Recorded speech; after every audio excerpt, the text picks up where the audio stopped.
یہ قصہ پنجاب کے ایک دور دراز گاؤں چور کوٹ کا ہے، جس کا نام لینے سے بھی لوگ گھبراتے تھے۔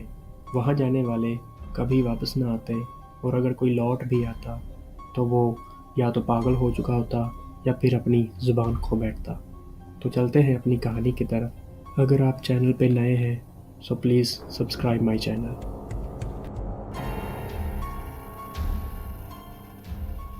یہ گاؤں صدیوں پرانا تھا، لیکن یہاں کے لوگ ہمیشہ سے کسی اندیکھے خوف میں مبتلا رہتے تھے۔ سورج غروب ہوتے ہی دروازے بند کر دیے جاتے، چراغ گل کر دیے جاتے، اور کوئی بھی شخص گھر سے باہر نہیں نکلتا تھا، کیونکہ جیسے ہی اندھیرا چھاتا گاؤں کے سنسان راستوں پر عجیب و غریب سائے نظر آتے۔ کبھی چیخوں کی آوازیں آتی، کبھی ہنسی کی، اور کبھی یوں لگتا جیسے کوئی چلتے چلتے آپ کے پیچھے آ کر کھڑا ہو گیا ہو۔ گاؤں کے درمیان ایک پرانا کنواں تھا جو صدیوں سے ویسے ہی کھلا کھلا تھا۔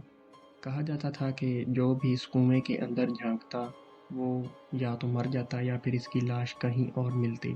کئی لوگ یہ تجربہ کر چکے تھے، لیکن ہر بار انجام وہی ہوتا۔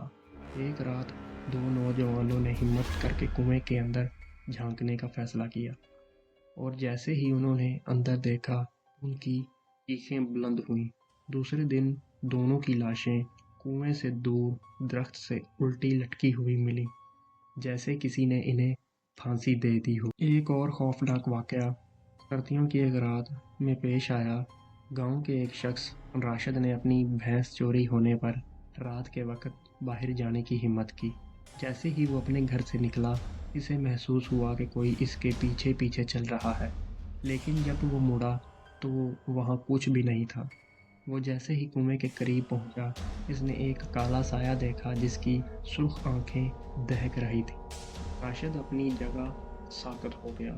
وہ جیسے ہی اس نے بھاگنے کی کوشش کی، وہ سایہ ایک خوفناک آواز میں ہنسا اور بولا، "یہ گاؤں ہمارا ہے، ہم سے بھاگ کر کہاں جاؤ گے؟" اگلے دن راشد کی لاش کنویں کے پاس ملی۔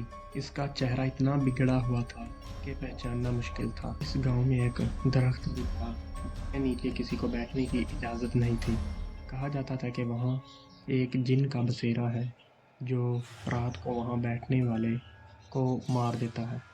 کئی لوگ رات کے وقت وہاں بیٹھنے کی کوشش کر چکے تھے، لیکن کوئی زندہ واپس نہیں آیا۔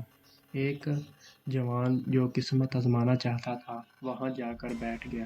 صبح جب لوگوں نے آ کر دیکھا تو اس کا جسم جلا ہوا تھا اور آنکھیں باہر کو نکلی ہوئی تھی، جیسے کسی نے اسے زندہ جلا دیا ہو۔ یہ گاؤں آج بھی ویران ہے اور وہاں جانے کی ہمت کوئی نہیں کرتا۔ جو لوگ یہاں بسنے کی کوشش کرتے ہیں یا تو پاگل ہو جاتے ہیں یا مر جاتے ہیں۔ کہا جاتا ہے کہ یہ گاؤں صدیوں پہلے ایک بد دعا کی ضد میں آیا تھا، اور یہاں کوئی عام انسان نہیں رہ سکتا، کیونکہ یہ جگہ اب اندیکھی مخلوقات کی ملکیت بن چکی ہے۔ اگر تمہیں اپنی جان عزیز ہے تو کبھی چور کوٹ جانے کی غلطی مت کرنا۔ اور آپ کو کیسی سٹوری پسند ہے آپ مجھے کامنٹ سیکشن میں بتا سکتے ہیں۔